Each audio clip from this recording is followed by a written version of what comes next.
Сега всеки ден, всеки час, навсякъде има материал. Какво правиме сега? Кажи ми, моля ти си, коя е новината днес? Това правителство, какво става с него? Кажи, моля те, не се излагай. Вчера преди пресконференцията господин Местан имаше среща с премиера Орешарски. Дай да разваляме седенка. И ние казахме вчера също. Предсрочните избори са неизбежни. Не драматизираме нищо. В това число и искането... Дай да разваляме седенка. Ние нямаме разминаване в позициите. Тогава защо е тази драма? Днес всички са се вторачили. Искам тази вечер, в нощта на 25 срещу 26 май, да кажа, че от тук нататък всяка една българска политическа сила, когато чуе ДПС, ще се сеща за няколко синонима на ДПС. Коректен, предвидим, лоялен партньор. Анализът, който си направи, води до извода, че... Може би трябваше да се явя на тази пресконференция с табела guilty ли беше, виновен, и всички да се успокоим.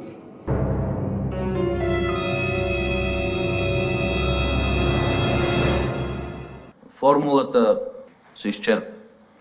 Анализът води до извода, промени и законодателни, ако е необходимо и конституционни, които да въведат задължително гласуване на българските граждани.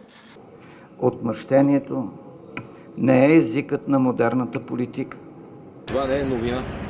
Това е факт. Сега да заменим платената любов с задължителна любов, мисля, че не е почтено към българските граждани. Непочтено нещо предлага Станишев. В деня на следващите избори избирателите ще пият кафе вместо да гласуват, независимо дали ще има задължително гласуване или не. Поканат ли ме, знаете, аз от Кърджали пих кафе, отида и на Позитано, ако искат.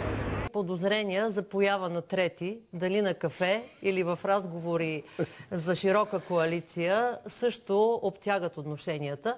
А свърши ли романсът с ДПС? В политиката, както и в живота, няма вечни партньорства и няма вечни романси, ако го предпочитате казано така. Още преди една година предупредих, че тройна коалиция между Орел, Рак и Штука не може да съществува. Националисти с ДПС и БСП няма как. Ето, излиза вчера лъскавия, лустросан и мазен Местан и обявява, че предсрочните избори са неизбежни. Изборите не почукаха на вратата, влязоха с шут. Съвсем сигурно е. Няма прекъсвайте. Референдум по много точки. И една от точките може да бъде завръщането на монархията в България.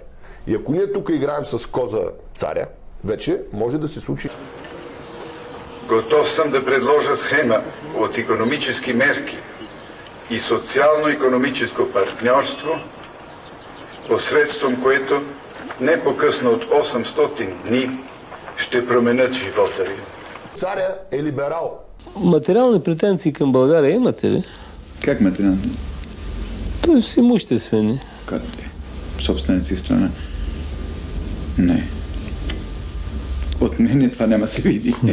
Независимо от какви обстоятелства, обстановки, становища или положения, категорично не. Категорично не. Трябва почтенност. Почтенност във всичко. Аз не съм най-големия глупак. Вие сте монархисти вече. Вие сте изекли и тази функция на монархисти, така че след десни, леви, либерали, консерватори сте и монархисти, така че приемам каквото кажете, само мир да.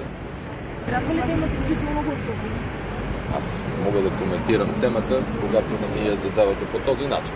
Какво мисли Станишев? Отдавна съм спрял да се занимавам с него. Представяш си се едно, някой ти изготви къща си манджата, а вечерта като той мъжът ти да му я сервираш. Това иска Станишев да се направи, казано на по-простичък език, за да разберат хората. Никога не се слага каруцата пред коня. С една дума, чакам го сега, понеже е наранен, да му мине малко. Как я докарахте до там да нямате верен ход в момента? Защото и да отидете на избори зле, и да не отидете на избори пак зле. С постоянство. Те са като болни прасета вътре седат. Седат и се гушат и не знаят какво да правят.